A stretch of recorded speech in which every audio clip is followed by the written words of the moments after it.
ಸಮುದಾಯಕ್ಕೆ ಸಾಮಾಜಿಕ ನ್ಯಾಯದ ಅಡಿಯಲ್ಲಿ ಬೋವಿ ಸಮುದಾಯಕ್ಕೂ ಕೂಡ ಒಂದು ಸಚಿವ ಸ್ಥಾನವನ್ನು ಮುಂದುವರಿಸಬೇಕು, ಅವಕಾಶವನ್ನು ಕಲ್ಪಿಸಿಕೊಡಬೇಕು ಅನ್ನುವಂಥದ್ದನ್ನು ಚರ್ಚೆನ ಮಾಡಿದ್ವಿ.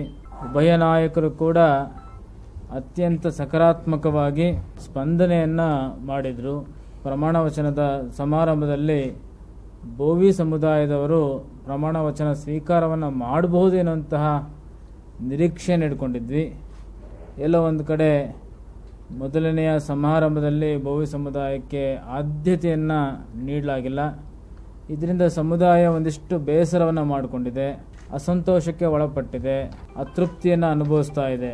ಇವತ್ತಿನ ಕಾಲಘಟ್ಟದಲ್ಲಿ, ಇವತ್ತಿನ ರಾಜಕೀಯ ಧ್ರುವೀಕರಣ ಸಂದರ್ಭದಲ್ಲಿ ಬೋವಿ ಸಮುದಾಯಕ್ಕೆ, ಪರಿಶಿಷ್ಟ ಜಾತಿಯ ಮೂರನೇ ಅತಿದೊಡ್ಡ ಸಮುದಾಯಕ್ಕೆ ಅವಕಾಶ ವಂಚಿತರನ್ನಾಗಿ ಸರ್ಕಾರ ಮಾಡಬಾರ್ದು.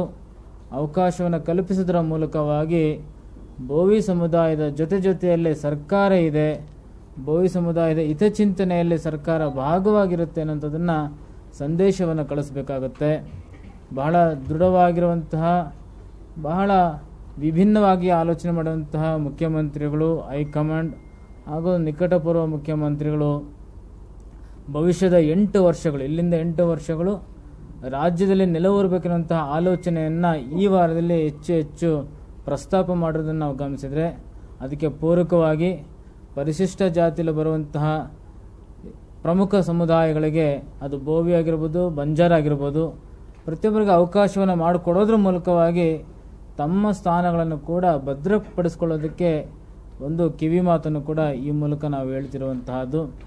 ಈ ಹಿನ್ನೆಲೆಯಲ್ಲಿ ಈಗ ಸಮುದಾಯದಿಂದ 3 ಜನ ಶಾಸಕರಿದ್ದಾರೆ. ಕನಕಗಿರಿ ಕ್ಷೇತ್ರದಿಂದ ಶಿವರಾಜ್ ತಂಗಡಿಗೆಯವರು, ಇದು 3ನೇ ಬಾರಿ ಅವರು ಸಚಿವರಾಗಿ ಪ್ರಮಾಣ ವಚನವನ್ನು ಸ್ವೀಕರಿಸಿದರು. ಅತ್ಯಂತ ದಕ್ಷತೆಯಿಂದ ಕಾರ್ಯನಿರ್ವಹಣೆಯನ್ನು ಕೂಡ 3 ಬಾರಿ ಕೂಡ ನಾವು ಮಾಡಿರುವಂತಹದ್ದು. ಯಾವುದೇ ಕಳಂಕವಿಲ್ಲದೆ, ಯಾವುದೇ ಕಪ್ಪು ಚಿಕ್ಕಿಲ್ಲದೆ, ಸರ್ಕಾರಕ್ಕೆ ಯಾವುದೇ ರೀತಿಯಾಗಿರುವಂತಹ ಧಕ್ಕೆನ ತರದೆ ನಿರ್ವಹಣೆ ಮಾಡಿರುವಂಥವರು ಕೂಡ ನಮ್ಮ ಸಮುದಾಯದ ಪ್ರತಿನಿಧಿಯಾಗಿದ್ದಾರೆ. ಇವರ ಜೊತೆಯಲ್ಲಿ ಪುಲಿಕೇಶಿ ನಗರದ AC ಶ್ರೀನಿವಾಸರವರು ಕೂಡ ಕಳೆದ 15-20 ವರ್ಷಗಳಿಂದ G. ಪರಮೇಶ್ವರ್ ಅವರು ಮೊದಲನೇ ಬಾರಿ ಅಧ್ಯಕ್ಷರಾದ ದಿನದಿಂದ ಇಲ್ಲಿಯವರೆಗೆ KPCCಯಲ್ಲಿ ಕಾರ್ಯದರ್ಶಿಗಳಾಗಿದ್ದುಕೊಂಡು ಕೆಲಸವನ್ನು ಮಾಡ್ತಾ ಮೊದಲನೇ ಬಾರಿ ಶಾಸಕರಾಗಿದ್ದಾರೆ. ಅಂಥವರು ಕೂಡ ಪಕ್ಷದ ಸೇವೆಯನ್ನು ತಾವು ಏನಂತ ಮಾಡಿ ತೋರಿಸಿರುವಂತಹದ್ದು.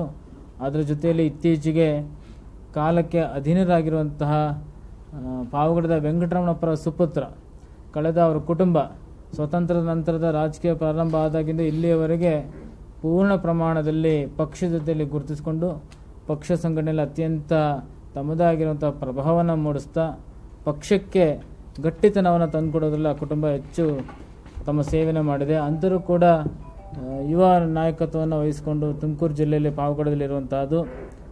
3ರಲ್ಲಿ ಯಾರಿಗಾದರೂ ಓರ್ವರಿಗೆ ಅವಕಾಶವನ್ನು ಕಲ್ಪಿಸೋದ್ರ ಮೂಲಕವಾಗಿ ಸಮುದಾಯಕ್ಕೆ ಸಾಮಾಜಿಕ ನ್ಯಾಯವನ್ನು ಕೊಡೋದ್ರ ಮೂಲಕವಾಗಿ ಸರ್ಕಾರ ಬಸವಣ್ಣನವರ ಆಲೋಚನೆಗಳಿಗೆ ತಕ್ಕ ಹಾಗೆ ಅನುಭವ ಮಂಟಪವನ್ನು ಸ್ಥಾಪಿಸೋದಕ್ಕೆ ನಾವು ಬದ್ಧವಾಗಿದ್ದೇವೆ.